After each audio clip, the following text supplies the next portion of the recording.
నమస్తే, welcome to Aadan. నాతో పాటుగా బాపయ్య కూడా ఉన్నారు. నమస్తే. ఈరోజు ప్రధానంగా ఒక సామెత గురించి చెప్పుకొని ఈ స్టోరీని ప్రారంభిద్దాం. సహజంగా మన పల్లెటూరులో చెప్పుకుంటూనే ఉంటారు, ఎంత బతుకు బతికి dash dash dash dash dash dash అన్నట్లుగా ఉంటుంది. ఇప్పుడు ఆ పరిస్థితే వైఎస్ఆర్ కాంగ్రెస్ పార్టీ అధినేత జగన్మోహన్ రెడ్డికి ఎదురైనట్టుగా చాలా స్పష్టంగా తెలుస్తోంది. ఆ పరిస్థితులు సృష్టించింది ఎవరు అన్న దగ్గర నుంచి స్టోరీని ప్రారంభిద్దాం. ఒక్కసారి మనం చూసినట్లయితే ఆ పరిస్థితుల్ని సృష్టించింది ఏది, ఎంత బతుకు బతికి డాష్ అన్నటువంటి పరిస్థితిని ఇదిగో ఈయన ద్వారా సృష్టించబడింది, ఈయనే సృష్టించాడని చెప్పేసి సాక్షాత్తు వైఎస్ఆర్ కాంగ్రెస్ పార్టీ నేతలు కార్యకర్తల గణమైతే ఇప్పుడు అగ్గి మీద గుగ్గిలమవుతున్నారు. గుర్రుగా ఉన్న పరిస్థితి కనిపిస్తుంది. ఈయనెవరో తెలుసు కదా, లేళ్ల అప్పిరెడ్డి. ప్రస్తుతం ఆంధ్రప్రదేశ్ శాసన మండలిలో ప్రతిపక్ష నేత. అంతేకాదు గుంటూరులో ఈయన హవా కూడా బాగానే సాగుతుంది.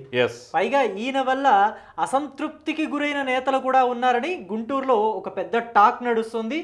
ఒక నేత అయితే అసలు పార్టీని వీడే బయటకు వెళ్ళిపోవడానికి సిద్ధమయ్యారని కూడా ఇంకో టాక్ నడుస్తుంది. సో ప్రస్తుతం ఏంటి లేళ్ల అప్పిరెడ్డి రగిల్చినటువంటి చిచ్చు ఏంటంటే, పరోక్షంగా ఈ యొక్క చిచ్చు రగిలిన తప్ప ప్రత్యక్షంగా అప్పిరెడ్డికి కూడా ఏం సంబంధం లేదన్నమాట. తాజాగా ఆంధ్రప్రదేశ్ శాసన మండలిలో ప్రతిపక్ష నేత హోదాని ఎవరికి ఇవ్వాలి అని చెప్పేసి చర్చించినప్పుడు వైఎస్ఆర్ కాంగ్రెస్ పార్టీ తరఫున అధ్యక్షుడు జగన్మోహన్ రెడ్డి ఇంకెవరు మన అప్పిరెడ్డికి ఇచ్చేద్దాం అని చెప్పేసి, ఏది ఎన్ని విమర్శలు వస్తున్నా సరే, ఎందుకంటే పైనుంచి పార్లమెంట్ దగ్గర నుంచి కింద అసెంబ్లీ వరకు ప్రతి చోట శాసన మండలి ప్రతి చోట రెడ్డి సామాజిక వర్గానికి చెందిన వాళ్ళే ఉండటం గమనించదగ్గ విషయం. ఎస్, మనం పార్లమెంట్లో చూసినట్లయితే పార్లమెంటరీ పార్టీ నేతగా వైవి సుబ్బారెడ్డి గారు, రాజ్యసభ పక్ష నేతగా విజయసాయిరెడ్డి, లోక్సభ పక్ష నేతగా మిథున్ రెడ్డి, ఇక్కడ చూస్తే శాసన మండలిలో లేళ్ల అప్పిరెడ్డి, అలాగే శాసన సభలో సభానాయకుడిగా సరే ప్రతిపక్ష హోదా ఎలాగూ రాదు, ఎవ్వరూ ఇచ్చే అవకాశం కూడా లేదనుకోండి, ఇక్కడ జగన్మోహన్ రెడ్డి. అంటే పైనుంచి కింద వరకు అందరూ రెడ్డి రెడ్డి రెడ్డి రెడ్డి అనుకుంటూ వచ్చింది. ఆ నేపథ్యంలో లేళ్ల అప్పిరెడ్డిని పెట్టిన తర్వాత ఒక రకంగా వైఎస్ఆర్ కాంగ్రెస్ పార్టీలోనే ఒక అంతర్మదనం మొదలైందట. కొంతమంది గుర్రుగా ఉన్నారట. అంతర్మదనమే కాదు, పెద్ద మదనమే మొదలైంది. అంటే మన నేత జగన్మోహన్ రెడ్డికి కూడా లేనటువంటి ప్రివిలేజ్ ఇప్పుడు అప్పిరెడ్డికి దక్కేసరికి కొత్తలాడిపోతున్నారట. అదేంటి, జగన్మోహన్ రెడ్డి కన్నా ఇప్పుడు లేళ్ల అప్పిరెడ్డికే ప్రోటోకాల్ ఎక్కువగా ఉంటుంది. ఎందుకంటే ఆయన శాసన మండలిలో ప్రతిపక్ష నాయకుడు, ప్రతిపక్ష హోదా ఉంది. జగన్మోహన్ రెడ్డికి అసెంబ్లీలో ప్రతిపక్ష హోదా లేదు, కానీ మండలిలోకి వచ్చేసరికల్లా అప్పిరెడ్డికి ప్రతిపక్ష నేత హోదా ఉంటుంది.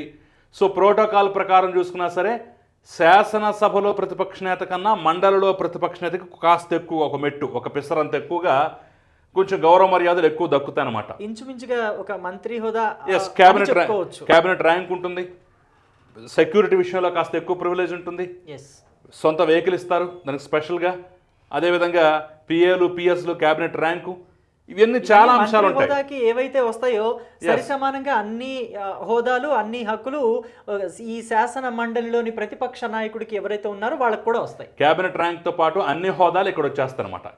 ఈ హోదాలేవి జగన్మోహన్ రెడ్డికి రావు, ఎందుకంటే ఇప్పుడు ఈయన ప్రస్తుతం కేవలం ఎమ్మెల్యే ప్లస్ వైఎస్ఆర్ కాంగ్రెస్ పార్టీకి అక్కడ ఫ్లోర్ లీడర్ మాత్రమే. శాసనసభలో ప్రతిపక్ష నేత కాదు, జస్ట్ ఫ్లోర్ లీడర్ మాత్రమే. కానీ అప్పిరెడ్డి అలా కాదు, ఏకంగా ప్రతిపక్ష నేత, ప్రధాన ప్రతిపక్ష నేత. ఎందుకంటే దానికి సంబంధించి క్లియర్గా మనం ఇంకొంచెం డీటెయిల్డ్గా వెళ్ళాలనుకుంటే అద్భుతమైనటువంటి ఎగ్జాంపుల్స్ కూడా నేను చూపించేటటువంటి ప్రయత్నం చేస్తాను. ఒకసారి మనం టోటల్ చూసినట్లయితే టోటల్గా మనకి మండలిలో ఉన్నటువంటి మొత్తం సీట్ల సంఖ్య 58. ఇందులో ప్రస్తుతం కూటమికి ఉన్నటువంటి సంఖ్య ఎంత అంటే కేవలం 10 మాత్రమే. కానీ వైసీపీకి టోటల్గా ఉన్నటువంటి సంఖ్య ఎంత అంటే దాదాపుగా 38. ఇక్కడ 10% సీట్లు గెలుచుకుంటే ప్రతిపక్ష హోదా వస్తుంది. అలాంటిది 30 ఏంటంటే దాదాపుగా 6-7 సీట్లు గెలుచుకుంటే ఏకంగా ప్రతిపక్ష హోదా వచ్చేసేటటువంటి పరిస్థితి. అలాంటిది ఇక్కడ ఏకంగా 38 సీట్లు ఉన్నాయి. కాబట్టి ప్రధాన ప్రతిపక్షం మిగిలినటువంటి టీచర్స్ కానీ గ్రాడ్యుయేట్స్ కానీ ఇవన్నీ కలుపుకుంటే మిగిలిన బాడీస్ ద్వారా ఎన్నికైనటువంటి మొత్తం కలుపుకున్నా సరే ఈ సంఖ్యను ఎవరు బీట్ చేయలేకపోయారు. సో టోటల్గా 38 మంది సంఖ్యాబలం ఉన్నదన్నమాట. సరే, కొన్ని తీసివేతలు కూడికలు మొత్తం కలుపుకున్నా సరే వాళ్ళ సంఖ్య అయితే చాలా గణనీయంగా ఉంది.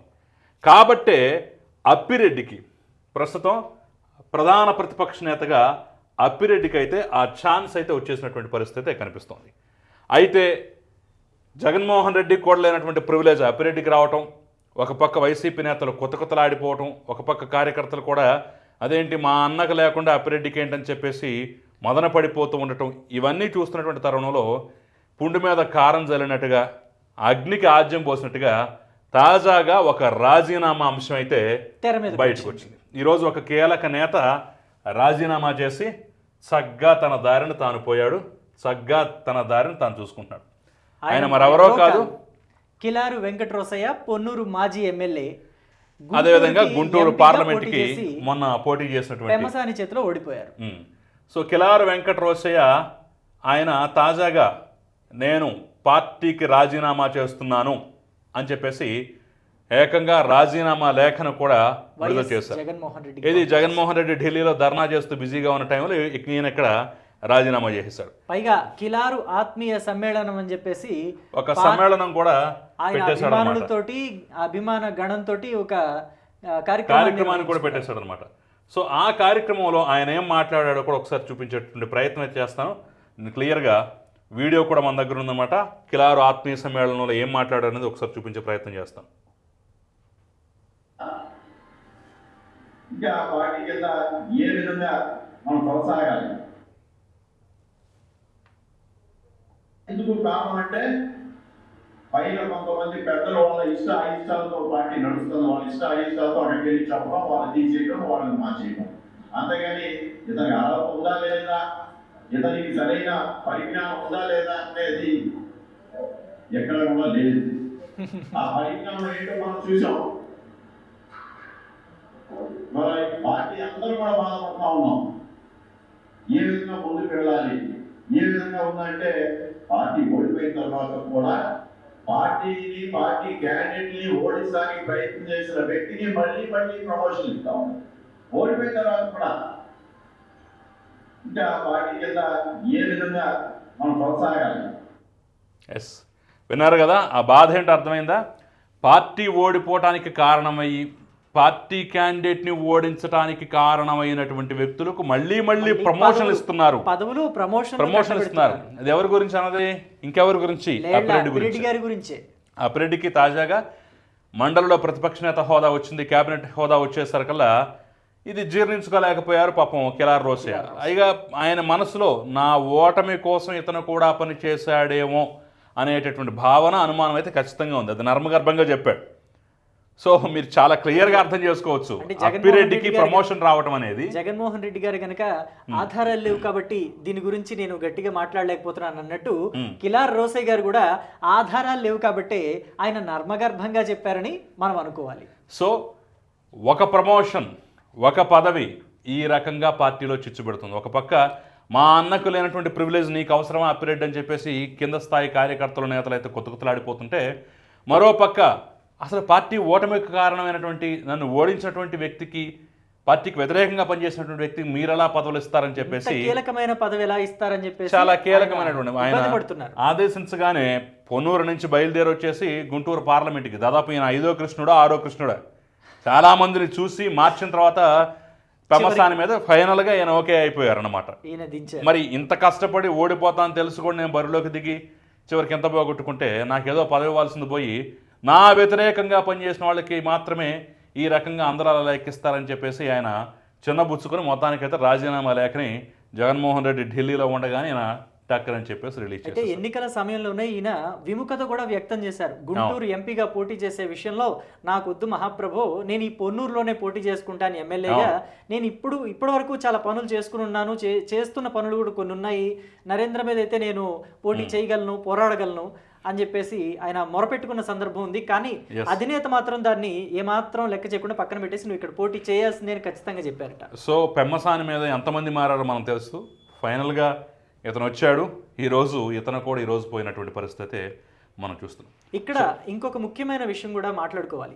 అటు రాజ్యసభలో కావచ్చు, లోక్సభలో కావచ్చు, శాసన మండలిలో కావచ్చు, శాసన సభలో కావచ్చు, అన్నిట్లోనూ రెడ్డి సామాజిక వర్గానికి చెందిన నాయకుల్నే ముఖ్య నాయకులుగా, ముఖ్య నేతలుగా పెట్టింటాం మనం చూసాం.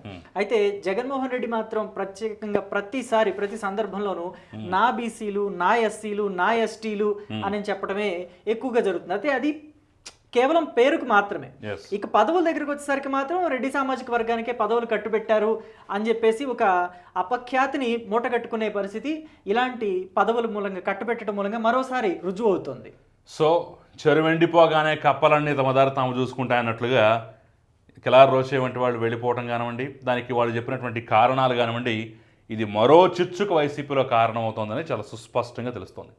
ఒక పదవి, ఒక ప్రమోషన్ ఇంతగా కష్టాలు పాలు చేస్తుందని అయితే ఎవరు ఊహించలేదు. పాపం రేపు అప్పిరెడ్డి పరిస్థితి ఏ విధంగా ఉంటుంది, ఇంకెంతమంది బండలేసిపోతారు, ఇంకెంతమంది రాళ్ళు వేసిపోతారు, ఇంకెంతమంది ఏ రకంగా ఉంటారో తెలియని పరిస్థితి. అయితే ఈ కిలారి రోసయ్య కూడా సామాన్యమైన నాయకుడు అని కూడా చెప్పలేము. ఎందుకంటే వీళ్ళ మామ ఉమ్మారెడ్డి వెంకటేశ్వర్లు తెలుగుదేశం పార్టీలోనూ కీలకంగా వ్యవహరించారు. ఒకప్పుడు ఆయనకి రాజ్యసభ కూడా ఇవ్వటం జరిగింది తెలుగుదేశం పార్టీలో. ఆ తర్వాత వైఎస్ఆర్ కాంగ్రెస్ పార్టీలోకి వచ్చిన తర్వాత అక్కడ కూడా కీలక పదవి ఇచ్చారు ఆయనకి, పార్టీలో మంచి స్థానాన్ని కల్పించారు. ఆ క్రమంలోనే ఈయనను తీసుకొచ్చి పొన్నూరులో 2019 ఎన్నికల్లో నిలబెట్టడం జరిగింది. సో ఫైనల్గా ఇక్కడ చెప్పేది ఏంటంటే, ఇప్పుడు లేళ్ల అప్పిరెడ్డికి ప్రతిపక్ష నేతగా మండలిలో పదవి వచ్చినా సరే, ప్రివిలేజ్ దక్కినా సరే, రేపటి రోజున మాత్రం ఆయన మెడ మీద ఒక కత్తి వేలాడుతూనే ఉందని చెప్పేసి అయితే మనం అనుకోవచ్చు.